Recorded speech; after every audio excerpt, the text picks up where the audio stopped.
ദൈവത്തിന്റെയും പരിശുദ്ധാത്മാവിന്റെയും നാമത്തിൽ ആമേൻ. അമ്മേ പരിശുദ്ധ അമ്മേ, അമ്മേ പരിശുദ്ധമേ, ദൈവമാതാവേ, കൃപാസനത്തിലൂടെ ഞങ്ങൾക്കും ഞങ്ങളുടെ ദേശത്തിനും അമ്മ മധ്യസ്ഥം തേടി തന്ന എല്ലാ അനുഗ്രഹങ്ങൾക്കും കൃപകൾക്കും ഞങ്ങളിപ്പോൾ ഹൃദയം നിറഞ്ഞ നന്ദി പറയുന്നു. അമ്മേ പരിശുദ്ധമേ, ദൈവമാതാവേ, 2004 ഡിസംബർ 7 ഉച്ചകഴിഞ്ഞ് 2:30 കൃപാസനത്തിൽ സംഭവിച്ച അമ്മയുടെ പ്രത്യക്ഷപ്പെടലിനെക്കുറിച്ച് തിരുസഭയ്ക്ക് സമർപ്പിച്ചിരിക്കുന്ന പഠനരേഖകളുടെ മേൽ സഭാത്മകമായ പഠനം ആരംഭിക്കുവാൻ ഞങ്ങൾ പ്രാർത്ഥിക്കുന്നു. അമ്മേ പരിശുദ്ധമേ, ഭൂസ്വർലോകങ്ങളുടെ രാജ്ഞിയായ അങ്ങേയ്ക്ക് ഭൗമസംരക്ഷണത്തിനായി പ്രപഞ്ചപ്രകൃതിയെ തന്നെ തിരുസഭ പ്രതിഷ്ഠിക്കുവാൻ ഈ പ്രത്യക്ഷീകരണം വഴി ഇടയാക്കണമേ. പരിശുദ്ധമേ, ജപമാല മാതാവേ, സകല കൃപാസനം പ്രാർത്ഥനയോടും ചേർത്ത് ഞങ്ങളിപ്പോൾ പ്രാർത്ഥിക്കുന്ന ഈ കുടുംബത്തിന്റെ പ്രത്യേക നിയോഗം മക്കളെ.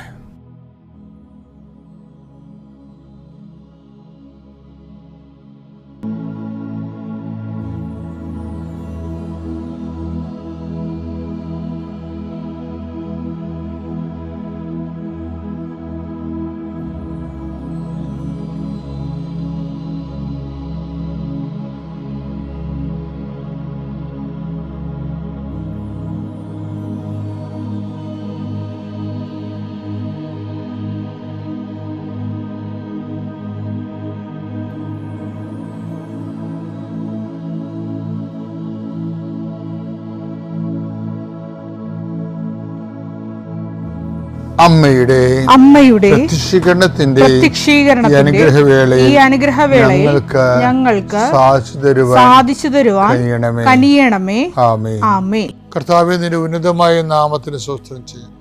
കർത്താവേ, നിന്റെ വിശുദ്ധ പൗരോഹിത്യത്തെ മഹത്വപ്പെടുത്തണമേ. കർത്താവേ, സഭയിലുള്ള സാന്നിധ്യം പ്രകടമാക്കണമേ.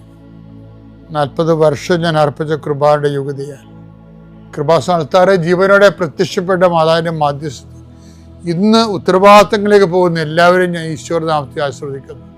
ജോലി, വീട്, വിവാഹം, ബാങ്ക്, പരീക്ഷ, പഠനം, ഇൻ്റർവ്യൂ, സ്ഥലമെടുപ്പ്, സ്ഥലം അളവ്, വീട് വെക്കൽ, അപേക്ഷ കൊടുക്കൽ, ഇങ്ങനെ ആശുപത്രി പോക്ക്, ടെസ്റ്റ്, അതുപോലെ തന്നെ ബയോപ്സി, ഇങ്ങനെ എന്തെല്ലാം കാര്യങ്ങൾക്ക് വേണ്ടി നിന്റെ ദൈവത്തിന് നീ പോകുന്നുവോ, come with you wherever you go. നീ എവിടെ പോയാലും നിന്റെ കൂടെ ഞാൻ ഉണ്ടായിരിക്കും. നല്ല കർത്താവിൻ്റെ വാഗ്ദാന പ്രകാരം സഞ്ചാരി മാതാവ് സമയത്തിൻ്റെ അധികാരി നിന്റെ കൂടെ വരികയും നിന്റെ ഉദ്ദേശ ലക്ഷ്യങ്ങളെ ആശീർവദിക്കുകയും നീ അറിയാത്ത അവിചാരിതമായ അപകടങ്ങൾ, ആകസ്മിക സങ്കടങ്ങളിൽ നിന്ന് കർത്താവ് നിന്റെ യാത്രയുടെ ലക്ഷ്യത്തെ സംരക്ഷിക്കട്ടെ.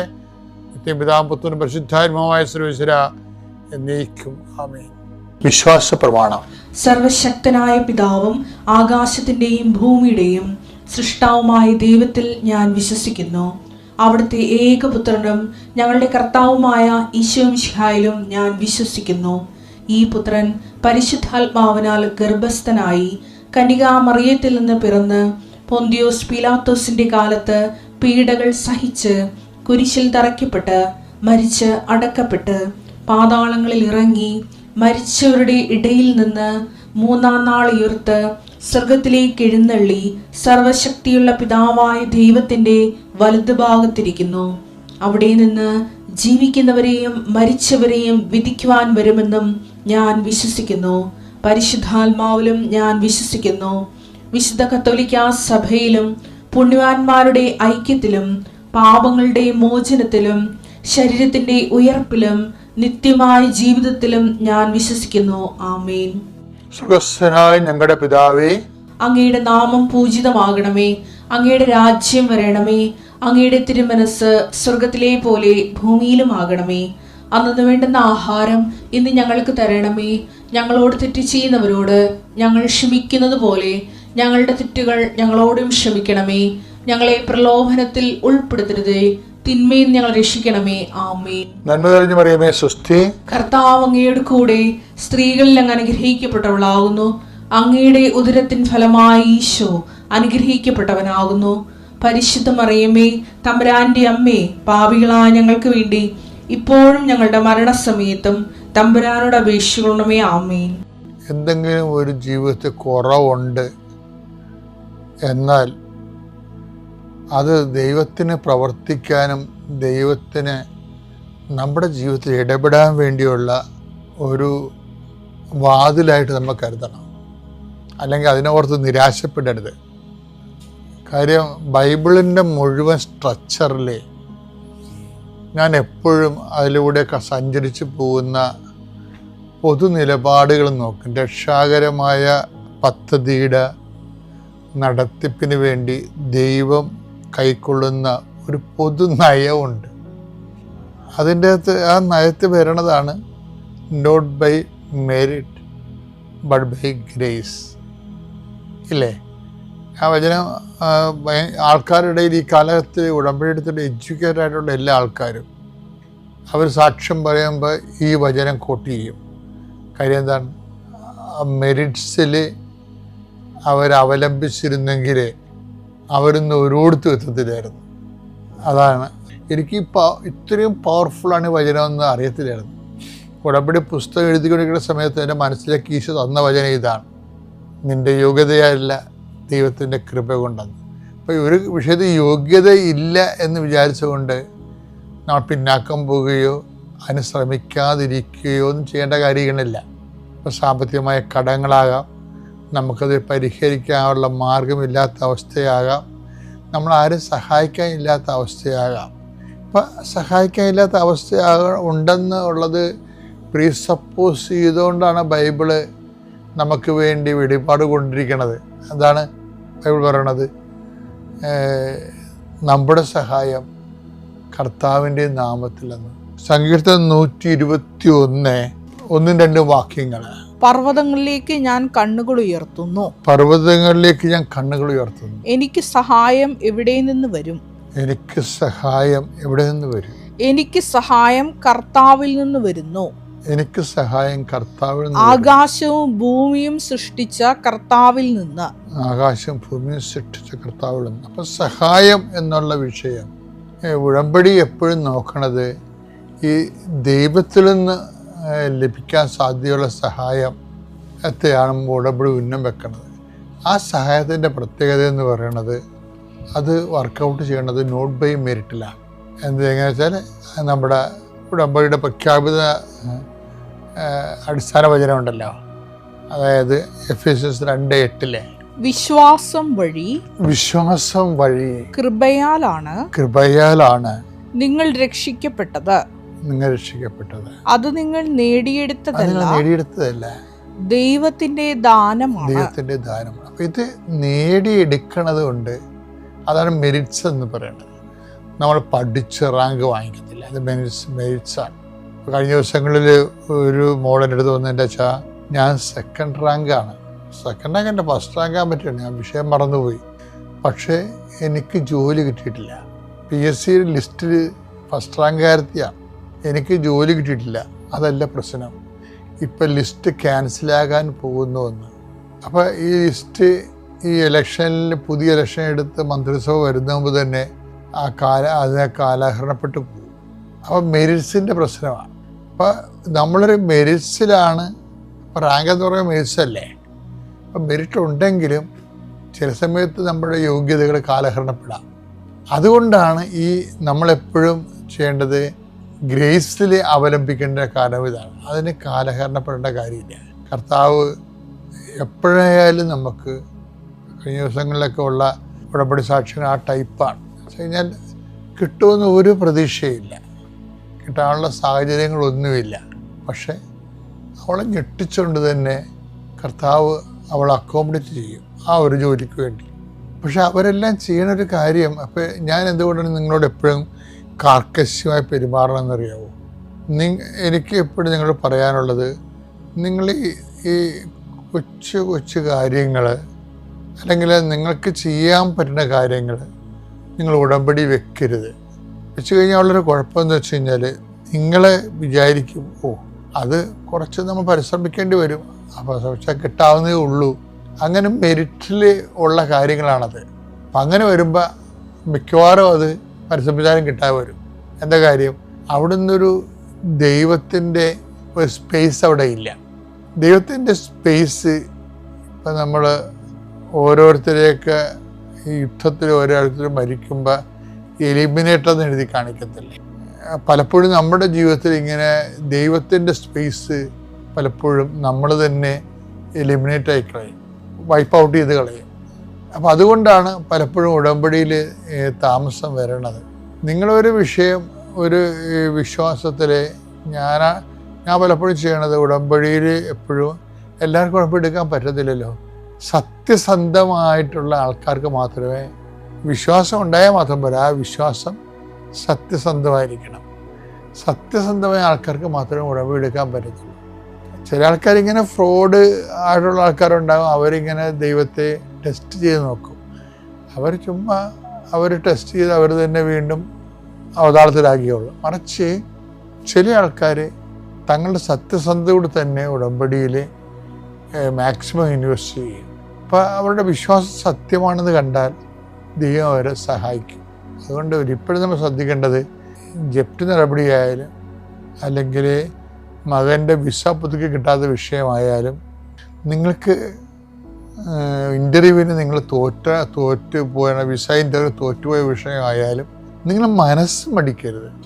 നിങ്ങൾക്ക് എപ്പോഴും ഉള്ള ഒരു പ്രശ്നമാണിത്. എന്തെങ്കിലും ഒരു ഈടറവ് വന്നാൽ ഉടനെ മനസ്സും അടുത്തിട്ട് മനസ്സുമടുക്കുമ്പോൾ എന്ത് പറ്റും? പ്രാർത്ഥന നിങ്ങളെ കുറക്കും. പിന്നെ എന്ത് ചെയ്യും? പ്രാർത്ഥനയോടുകൂടി നമ്മൾ ചെയ്യുന്ന ഉപവിപ്രവർത്തനങ്ങളെ കുറക്കും. പിന്നെ പ്രേക്ഷിത പ്രവർത്തനം കുറക്കും. അപ്പോൾ ഇത് ഇങ്ങനെ അത് ഓട്ടോമാറ്റിക്കായിട്ട് കുറയണതാണ്. എന്തെങ്കിലും ഒരു പരാജയം തട്ട് കിട്ടിക്കഴിയുമ്പോൾ ഇത് ഓട്ടോമാറ്റിക്കായിട്ട് കുറയുക. പക്ഷേ നമ്മൾ തട്ട് കിട്ടിക്കഴിയുമ്പോൾ നിങ്ങൾ ജാഗ്രതയുള്ളവരാകണം. എന്ന് വെച്ച് കഴിഞ്ഞാൽ ഒരു കാരണവശാലും പ്രേക്ഷിത പ്രവർത്തനം കുറക്കുകയോ ഈ ഒരു പ്രത്യേകിച്ച് പരാജയ കാലഘട്ടങ്ങളിലേ ഒരിക്കലും നിങ്ങൾ പ്രേക്ഷിത പ്രവർത്തനം കുറക്കരുത്. പരാജയ കാലഘട്ടങ്ങളിൽ ഒരിക്കലും നിങ്ങൾ ദൈവത്തോടുള്ള ഉപവിപ്രവർത്തനങ്ങൾ കുറക്കരുത്. അങ്ങനെ കുറക്കാതെ വരുമ്പോൾ ദൈവം നിങ്ങളുടെ വിശ്വാസത്തെ സത്യവിശ്വാസമായിട്ട് എടുക്കും. കാര്യം അല്ലെങ്കിൽ നമുക്ക് വേറെ തിരിച്ചു പറയാനാണെങ്കിൽ, ഈ നിങ്ങളുടെ വിശ്വാസം സത്യവിശ്വാസമാണെന്നറിയണത് പരാജയ കാലഘട്ടങ്ങളാണ്, വിജയകാലഘട്ടങ്ങളല്ല. ഇനി നിർഭാഗ്യവശാൽ 50% മനുഷ്യരും പരാജയ കാലഘട്ടത്തിൽ എടുക്കുന്ന തീരുമാനം കാരണം വീണ്ടും പരാജയപ്പെട്ടു പോണത് കാണാം. അവിടെയാണ് ബുദ്ധി വേണമെന്ന് പറഞ്ഞതിൻ്റെ കാരണം. ദൈവമായിട്ട് ഡീല് ചെയ്യുന്നതിന് നമുക്ക് സ്നേഹം മാത്രം പോരാ, ബുദ്ധി കൂടി വേണം. ദൈവമായിട്ട് ഡീല് ചെയ്യുന്നതിനെല്ലാം ഒരു ബുദ്ധി വേണം.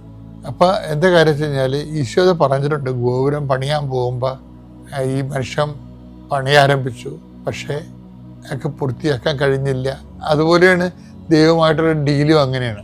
ആൾക്കാർ ദൈവമായിട്ടൊക്കെ പ്രാർത്ഥിക്കാനൊക്കെ തുടങ്ങും, അല്ലെങ്കിൽ ദൈവമായിട്ട് വിശുദ്ധിയോട് ജീവിക്കാൻ തുടങ്ങും, അല്ലെങ്കിൽ ദൈവമായിട്ട് സാക്ഷ്യപ്പെട്ട ജീവിതം തുടങ്ങും. പക്ഷെ ഇവർക്ക് പൂർത്തിയാക്കാൻ കഴിഞ്ഞില്ല. അപ്പോൾ ഫോഷനായ മനുഷ്യനെന്നാണ് വിളിക്കണത്. ഉടമ്പടി തന്നെ എടുത്തിട്ട് നിങ്ങൾക്കത് പൂർത്തിയാക്കാൻ കഴിയുന്നില്ലെങ്കിൽ ദൈവം അത് കാറ്റഗറൈസ് ചെയ്യണത് നിങ്ങളെ പോഷനായ മനുഷ്യനാണ്. അപ്പം നിങ്ങളെ പുതുക്കുമ്പോഴും ഈ നിങ്ങളുടെ ആ ഗ്രേഡ് എപ്പോഴും നോക്കണം. ഗ്രേഡ് ഗ്രൗണ്ട് നമ്മൾ ചേഞ്ച് ചെയ്യണം. പിതാവിൻ്റെയും പുത്രൻ്റെയും പരിശുദ്ധാത്മാവിൻ്റെ നാമത്തിൽ. ഇന്ന് നമ്മൾ സാക്ഷ്യ വചന വിശകലനത്തിനായി എടുത്തിരിക്കുന്നത് കാനഡയിൽ നിന്ന് വന്ന ടിജി ജസ്റ്റോയുടെയും കുടുംബത്തിൻ്റെയും വലിയൊരു സാക്ഷ്യമാണ്. എൻ്റെ പേര് ടിജി ജസ്റ്റോ. ഒരിക്കൽ കൂടി അമ്മയുടെ പ്രത്യക്ഷീകരണത്തിൻ്റെ സ്ഥിരസാക്ഷികളായി ഞങ്ങൾ കൃപാസനത്താൽ ഉയർത്തതിനെ ഓർത്ത് ഒത്തിരി നന്ദി പറയുന്നു. 2 കുടുംബമായിട്ടാണ് അവർ അൾത്താരയിൽ വന്ന് സാക്ഷ്യം പറയുന്നത്. 2022 ജനുവരി മാസമാണ് ഈ മകള് മരിയൻ ഉടമ്പടി എടുക്കുന്നത്. 3.5 വർഷമായി ഉടമ്പടി എടുത്തല്ല, ഉടമ്പടി പാലിച്ച് ഉടമ്പടി ദൈവസ്നേഹത്തോടെ ചെയ്യുന്ന ഒരു മരിയൻ മിഷണറി എന്നാണ് ഈ മകള് സ്വയമായി നമ്മളെ പരിചയപ്പെടുത്തുന്നത്. ഈ ടിജി ജസ്റ്റോയുടെ സാക്ഷ്യം ആരംഭിക്കുന്നത് വലിയൊരു ദൈവിക ഇടപെടലിൻ്റെ അനുഭവത്തോടു കൂടിയിട്ടാണ്. എൻ്റെ ആദ്യത്തെ സാക്ഷി എന്ന് പറയുന്നത് എൻ്റെ ഹസ്ബൻഡിൻ്റെ അനിയൻ്റെ ഫാമിലിക്ക് വേണ്ടിയിട്ടാണ്. അവർ രണ്ടുപേരും ഡെഫ് ആൻഡ് ഡംബ് ആണ്. അവർ ഞങ്ങളുടെ ഒപ്പം ഉടമ്പടി എടുത്തവരാണ്. അവർക്ക് 7 വർഷങ്ങൾക്ക് ശേഷം മരിയൻ ഉടമ്പടി എടുത്തു എന്നുള്ള ഒറ്റ കാരണത്താൽ പ്രകടമായ മരിയൻ അടയാളത്തോടു കൂടിയിട്ട് ഒക്ടോബർ മാസം ഈ മകള് പ്രഗ്നൻ്റ് ആവുകയും യാതൊരു വൈകല്യവും ഇല്ലാത്ത ഒരു മകളെ മെയ് മാസം ലഭിക്കുകയും ചെയ്യും. അപ്പോൾ മാതാവിൻ്റെ മാസമാണ് ഈ മകൾ അനുഗ്രഹിക്കപ്പെടുന്നതും ഒപ്പം തന്നെ മെയ് മാസമാണ് ഈ മകൾക്ക് ഒരു കുഞ്ഞിനെ ലഭിക്കുന്നത്. അതൊരു പ്രകടമായിട്ടുള്ള ഒരു ദൈവിക ശക്തി ഈ മകളുടെ ബോഡിയിൽ ഒരു കറണ്ട് പാസ് ചെയ്യുന്ന ഒരു അനുഭവം ഒക്ടോബർ മാസം ഉണ്ടായി എന്ന് പറഞ്ഞുകൊണ്ടാണ് ഈ സാക്ഷ്യം അൾത്താരയിൽ പങ്കുവയ്ക്കുന്നത്. തുടർന്ന് TG പറയുന്നുണ്ട്, ഇനി രണ്ടാമത്തെ സാക്ഷി എന്ന് പറയുന്നത് ഞങ്ങൾക്ക് കാനഡ PR കിട്ടിയതാണ്. ഞങ്ങൾ ഇവിടുന്ന് സ്റ്റഡി വിസയിലാണ് കാനഡയിലോട്ട് പോയത്. ഇപ്പോൾ കാനഡയിലുള്ളവർക്ക് അറിയാം PR കിട്ടുകയെന്ന് പറഞ്ഞു കഴിഞ്ഞാൽ വളരെ വളരെ ബുദ്ധിമുട്ടുള്ള കാര്യമാണെന്ന് കാനഡയിലുള്ള എല്ലാവർക്കും അറിയാം. പലരും തിരിച്ച് വന്നുകൊണ്ടിരിക്കുന്നു, കൺട്രി വിട്ടുകൊണ്ടിരിക്കുന്നു, അങ്ങനെ ഒത്തിരി കാര്യങ്ങളാണ്. ഇനി കിട്ടുകയാണെങ്കിൽ തന്നെ 4-5 വർഷം ഒക്കെ പിടിക്കുന്നുണ്ട്. ഞങ്ങളുടെ കാര്യത്തിൽ ദൈവത്തിൻ്റെ വലിയൊരു കൃപ കൊണ്ട് എൻ്റെ ഹസ്ബൻഡിന് ഞങ്ങൾ ചെന്നത് ഹെവി വിൻ്ററിലാണ്. ചെന്ന് പിറ്റേ മാസം തന്നെ ഒരു PR സപ്പോർട്ട് ചെയ്യുന്ന ഒരു ഓട്ടോമൊബൈൽ അമേരിക്കൻ ഓട്ടോമൊബൈൽ കമ്പനിയിൽ അദ്ദേഹത്തിന് ഒരു ടയർ റിപ്പയറിംഗ് കമ്പനി അദ്ദേഹത്തിന് ജോലി കിട്ടി. ദൈവത്തിൻ്റെ കൃപ കൊണ്ട് ഒരു സർവൈവൽ ജോലിയോ ഒരു റെസ്റ്റോറൻറ്റ് ജോലിയോ ഒന്നും അദ്ദേഹത്തിന് ചെയ്യേണ്ടി വന്നില്ല. അദ്ദേഹം ഒരു മെക്കാനിക്കൽ ഫീൽഡിലായിരുന്നു. അവിടെയും ഒരു ടയർ റിപ്പയറിംഗ് മെക്കാനിക്കൽ ഫീൽഡിൽ അദ്ദേഹത്തിന് ജോലി കിട്ടി. അത് PR സപ്പോർട്ട് ചെയ്യുന്നതായിരുന്നു. പിന്നെ മാതാവിൻ്റെ നേരിട്ടുള്ള ഗ്രീൻ ചാനലിലൂടെ PR ലഭിക്കുന്നത്. ഒരുപാട് പ്രതിസന്ധി ഘട്ടങ്ങൾ നിങ്ങൾക്കറിയാവുന്ന പോലെ കാനഡയിൽ PR ലഭിക്കുന്നതിനുണ്ട്. ഈ പ്രതിസന്ധി ഘട്ടങ്ങളൊക്കെ ഇവർ അതിജീവിക്കുമ്പോഴും പരിശുദ്ധ അമ്മ തൻ്റെ സ്വന്തം ദൈവ പൈതൽ എന്നുള്ള ആ ഒരു സ്നേഹത്തോടെ വാത്സല്യത്തോടെ ഈ കുടുംബത്തെ സന്ധിച്ച് തക്ക സമയത്ത് സാക്ഷ്യപീഠത്തിൽ ഉയർത്തിയ വലിയൊരു അനുഭവവും ഈ മകള് പറയുന്നുണ്ട്. അത് വേറൊന്നും കൊണ്ടല്ല, ഈ മകള് ഇവിടെ ബഹുമാനപ്പെട്ട VP ജോസഫ് അച്ഛൻ പറയുന്നത് പോലെ തന്നെ നിങ്ങൾ മരിയൻ ഉടമ്പടി എടുക്കാൻ ഈ കൃപാസനത്തിലോട്ട് കാലെടുക്കുമ്പോൾ തന്നെ നിങ്ങൾ ഉടമ്പടി വെറുതെ പേരിനെടുക്കുന്നതാണോ അതോ ഉടമ്പടി ജീവിക്കാനാണോ ഇതെടുക്കുന്നത് എന്ന് ദൈവപിതാവിന് അറിയാം. ഈ മകള് സ്വയം ഞാൻ നേരത്തെ പറഞ്ഞല്ലോ ഇൻട്രൊഡ്യൂസ് ചെയ്യുന്നത് തന്നെ ഞാൻ ഉടമ്പടി എടുത്ത ആളല്ല, ഉടമ്പടിയിൽ ജീവിക്കുന്ന ഒരാളാണ്.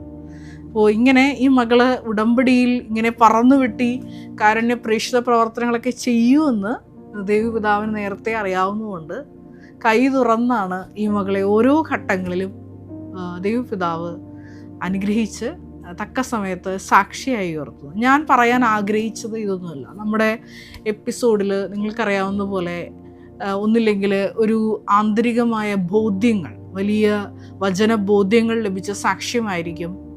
അതുമല്ലെങ്കിൽ ദൈവപിതാവ് നേരിട്ട് സന്ദേശം കൊടുത്ത ഒരു സാക്ഷ്യമായിരിക്കും. അതുമല്ലെങ്കിൽ കൃപാസനത്തിലെ മരിയൻ പ്രത്യക്ഷീകരണ സന്ദേശവുമായി ബന്ധപ്പെട്ട സാക്ഷ്യമായിരിക്കും ഞാൻ മിക്കവാറും വിശകലനത്തിലെടുത്തിരിക്കും. ഇത് ഞാൻ സാക്ഷ്യ വചന വിശകലനത്തിലെടുക്കാൻ കാരണം ഈ മകളുടെ കൃപ നിറഞ്ഞ ഒരു ജീവിതമാണ്. 1 കൊരിന്തോസ് 15:10 തിരുവചനത്തിൽ നമ്മൾ ഇപ്രകാരം വായിക്കുന്നുണ്ട്, ഞാൻ എന്തായിരിക്കുന്നുവോ അത് ദൈവകൃപയാലാണ്.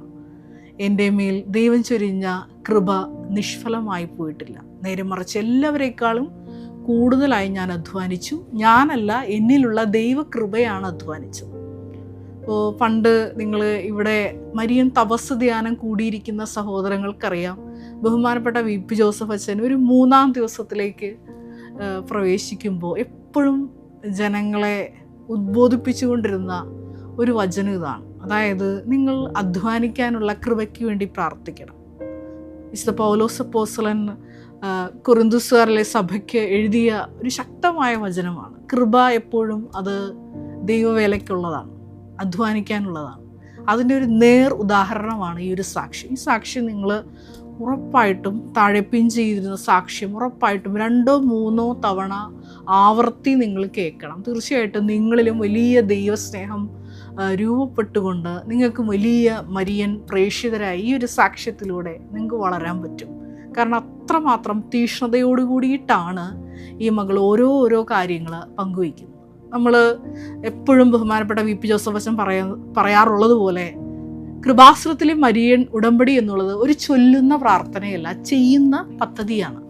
ഈ ചെയ്യുന്ന പദ്ധതിയാണ് എന്ന് വെളിവാക്കുന്ന 2 വലിയ ദൈവിക ഇടപെടലുകളും എന്താണ് ഈ കൃപാസനത്തിലെ മരിയൻ ഉടമ്പടി എന്നുള്ളത് ഒരു ചൊല്ലുന്ന പ്രാർത്ഥനയല്ല, ചെയ്യുന്ന പദ്ധതിയാണ് എന്ന് വെളിവാക്കുന്ന വലിയൊരു സാക്ഷ്യമാണിത്. ഈ മകൾ പറയുന്നുണ്ട്, ഞാൻ ഇവിടെ നിന്ന്, അതായത് കേരളത്തിൽ നിന്ന് എല്ലാ മാസവും 5 കെട്ട് ഇംഗ്ലീഷ് പത്രം കാനഡയിലേക്ക് വരുത്തിക്കും. അവിടെ -30 ഒക്കെയാണ് ടെമ്പറേച്ചർ. എന്നിരുന്നാൽ പോലും ഈ മകൾ പറയുന്നുണ്ട്, പള്ളികളിൽ വരുന്നവർ അവർ ഈശോയെ അറിയാവുന്നവരാണ്, വിശ്വാസ തീഷ്ണതയാൽ ജ്വലിക്കുന്നവരാണ്, അവർ വിശ്വാസത്തിൽ ജീവിക്കുന്നവരാണ്. അതുകൊണ്ട് തന്നെ പള്ളിയിൽ വരുന്നവർക്ക് ഞാൻ അങ്ങനെ കൃപാസനം പത്രം കൊടുക്കാറില്ല. ഇവർ തേടിപ്പിടിച്ച് സ്ട്രീറ്റിലെല്ലാം പോയി ഈശോയെ അറിയാത്ത വിശുദ്ധ പൗലോസ് അപ്പോസ്തലൻ ചെയ്തതുപോലെ വിജാതിയർക്ക്, അതായത് ഇതുവരെ ഈ കൃപാസനത്തിലെ മരിയൻ പ്രത്യക്ഷീകരണത്തെക്കുറിച്ചോ ദൈവസ്നേഹത്തെക്കുറിച്ചോ അറിയാത്ത വ്യക്തികൾക്കാണ് ഇവിടെ നിന്ന് കാനഡയിലോട്ട് വരുത്തിക്കുന്ന ഈ 5 കെട്ട് പത്രവും ഓരോ ആഴ്ച കൊടുത്തുകൊണ്ടിരിക്കുന്നത്. എല്ലാ മാസവുമാണ് ഈ ചെയ്യുന്നത്. എന്നിട്ട് വേറൊരു കാര്യവും കൂടി ഈ മകൾ പറഞ്ഞു വയ്ക്കുന്നുണ്ട്. അത് മത്തായി 5:47 തിരുവചനമാണ്. വിശേഷ വിധിയായി ചെയ്യുന്നത്, ഞാൻ ഈ ഓരോ പത്രം എടുക്കുമ്പോഴും അതിൽ കൃപാസനം ഉപ്പ് ഇട്ട് വിശ്വാസ പ്രമാണം ചൊല്ലി പ്രാർത്ഥിക്കും. നിങ്ങൾക്കറിയാവുന്ന പോലെ വേറൊരു ദേശത്ത് ചെല്ലുമ്പോൾ ഒരുപാട് മക്കളാണ് ഒരുപാട് പ്രതിസന്ധി ഘട്ടങ്ങളിലൂടെ കടന്നു പോകുന്നത്. അപ്പോൾ ഇവർക്കെല്ലാവർക്കും ഒരു മരിയൻ സമാശ്വാസം ലഭിക്കുവാൻ ഒരു മരിയൻ മിഷണറി എന്ന നിലയിൽ ഈ മകളുടെ കോണ്ടാക്റ്റ് ഡീറ്റെയിൽസും ഈ പത്രത്തിൽ എഴുതും. അപ്പോൾ ഈ പത്രം ലഭിക്കുന്ന ആൾക്കാർ ഈ പത്രം വായിക്കുക മാത്രമല്ല, ഈ മകളെ വിളിച്ച് ഈ കൃപാസനത്തെ പറ്റി അന്വേഷിക്കുകയും ഒപ്പം തന്നെ ഇങ്ങനെ ഒരു മരിയൻ ഇടപെടലിൻ്റെ ഒരു സന്നിധാനമുണ്ട് എന്നുള്ള ആ ഒരു വിവരം ഈ ദുരിതം അനുഭവിക്കുന്ന മക്കൾക്ക് ഈ മകൾ പാസ് ചെയ്യുകയും ചെയ്യും. പിന്നീട് ഈ മകൾ പറയുന്നുണ്ട്, ഇങ്ങനെ സ്ട്രീറ്റിലൂടെയൊക്കെ ഞാൻ നടന്നു കൊടുക്കുമ്പോൾ ചിലവരിത് കളയും, ചിലവർക്ക് അതിൻ്റെ ഇമ്പോർട്ടൻറ്റ്. ഇപ്പോൾ കനഡിയൻസ് അത് ചെയ്യാറില്ല, അവർ വേണമെങ്കിൽ വേണമെന്ന് പറയും, ഇല്ലെങ്കിൽ വേണ്ടാന്ന് പറയും. പക്ഷെ ബാക്കിയുള്ളവർ ചിലർ അത് മേടിച്ചിട്ട് കളയാറുണ്ട്. അത് ഞാൻ നോട്ടീസ് ചെയ്തപ്പോൾ തൊട്ട് ഞാൻ പത്രം കൊടുത്തിട്ട് പോവില്ല, ഞാൻ അവിടെ തന്നെ സ്റ്റേ ചെയ്യും. ചെയ്യുന്നത്. കുറേ നേരം ഞാനവിടെ നിൽക്കും, അവരെ വാച്ച് ചെയ്ത് അവസാനം അവർ പോയി കഴിയുമ്പോൾ എല്ലാവരും ആ പെർട്ടിക്കുലർ വ്യക്തി പോയി കഴിയുമ്പോൾ ഞാൻ എല്ലാ ഡസ്റ്റ്ബിന്നും, അത് ഞാൻ ഈ പറയുന്ന പോലെ അത്ര എളുപ്പമല്ല, എല്ലാ ഡസ്റ്റ്ബിനും, ഒരുപക്ഷെ അവിടെ ഹോംലെസ്സുകൾ പോലും ചെയ്യില്ല, അത് ഇച്ചിരി ബുദ്ധിമുട്ടുള്ള കാര്യമാണ്. ചിലപ്പോൾ ഹോംലെസ്സുകളെ ചെയ്യുള്ളൂ, അവരും ചെയ്തോളന്നില്ല. എല്ലാ ഡസ്റ്റ്ബിന്നും പൊക്കി നോക്കി, എല്ലാ വേസ്റ്റും അതിലുണ്ടാവും, അവരെല്ലാവരും കാണുന്നുണ്ടാവും. ഈ ഡസ്റ്റ്ബിനൊക്കെ പൊക്കി നോക്കി ഇതിൽ നിന്ന് പത്രമില്ല, ഒരു പത്രം എനിക്ക് കിട്ടാറുണ്ട്, ഇതെടുത്ത് അതിൽ ചെളിയൊക്കെ കളഞ്ഞ് അത് ചെയ്യുമ്പോൾ ശരിക്കും ഒരു നാണക്കേടാണ്. പക്ഷെ അതിനേക്കാളും വലുത് അത് മറ്റുള്ളവരെന്ത് ചിന്തയേക്കാളപ്പുറത്ത് എൻ്റെ ദൈവം എന്നെപ്പറ്റി ചിന്തിക്കും. ഞാനത് വിചാരിക്കാറുള്ളൂ. എനിക്ക് വളരെ അഭിഷേകമുള്ള കാര്യമാണ്, അതുകൊണ്ട് തന്നെ എനിക്കത് സന്തോഷമാണ്. അത് ഇത്ര നാണം കെട്ട് അച്ഛൻ പറഞ്ഞ പോലെ സ്റ്റാറ്റസ് ഡീ പ്രൊമോഷനാണ്, അതെല്ലാവരും മുന്നിൽ നാണം കെട്ട് ചെയ്യുമ്പോൾ എനിക്ക് ഭയങ്കര അഭിഷേകമാണ്. ഞാനത് കണ്ടിന്യൂ ചെയ്യാറുണ്ട്. അതാണ് അവിടെ അതുവരെ അവസാനിക്കും. അതായത് ഞാൻ കൊടുക്കുന്ന ഒരു പത്രം പോലും വേസ്റ്റ് ആവരുത്, അതൊരാളെ നിത്യത്തിലേക്ക് എത്തിക്കുന്ന ഒരു വാതിലാണ്. അങ്ങനെയാണ് ഞാൻ കൃപാസന പത്രം കാണുന്നത്. അപ്പോൾ അത് വേസ്റ്റ് എന്ന് എനിക്ക് നല്ല നിർബന്ധമുണ്ട്. വലിയൊരു കൃപയുടെ നേർസാക്ഷ്യമാണത്.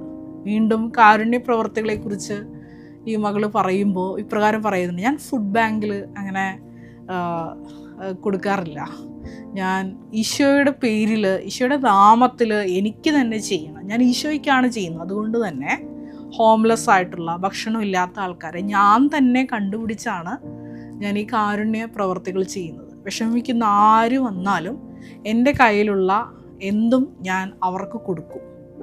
ഇങ്ങനെ വലിയ ദൈവിക തീക്ഷ്ണതയാൽ എരിഞ്ഞുകൊണ്ടാണ് ഈ മകള് മരിയൻ ഉടമ്പടി പ്രവർത്തനങ്ങൾ ചെയ്യുന്നത്. ഇത് മത്തായി 5:16 തിരുവചനമാണ്. മനുഷ്യർ നിങ്ങളുടെ സൽപ്രവർത്തികൾ കണ്ട് നിങ്ങളുടെ സ്വർഗസ്ഥനായ പിതാവിനെ മഹത്വപ്പെടുത്തേണ്ടതിന് നിങ്ങളുടെ വെളിച്ചം, ക്രിസ്തുവാകുന്ന നിങ്ങളിൽ വസിക്കുന്ന വെളിച്ചം മറ്റുള്ളവരുടെ മുമ്പിൽ പ്രകാശിക്കട്ടെ. മത്തായിയുടെ സുവിശേഷത്തിൽ നമ്മൾ വായിക്കുന്ന ഒരു ശക്തമായ വചനമാണ് മത്തായി 5:16. ഞാൻ എൻ്റെ പ്രൊഫഷൻ ഡേയിൽ തിരഞ്ഞെടുത്ത എൻ്റെ ആപ്തവാക്യം എന്നുള്ളത് ഏശയ്യ പ്രവാചകൻ്റെ പുസ്തകം 42-ാം അധ്യായം 7-ാം തിരുവചനമാണ്. ഈ ഒരു മത്തായി 5:16 തിരുവചനമായിട്ട് സാമ്യമുള്ള വലിയൊരു തിരുവചന ഭാഗമാണ്. അതായത് ദൈവം എപ്പോഴാണ് തൻ്റെ ആത്മാവിനെ ഒരു വ്യക്തിയിലോട്ട് അയക്കുന്നത്, ആ വ്യക്തിക്ക് എന്തിനാണ് ആത്മാവിനെ നൽകുന്നത്?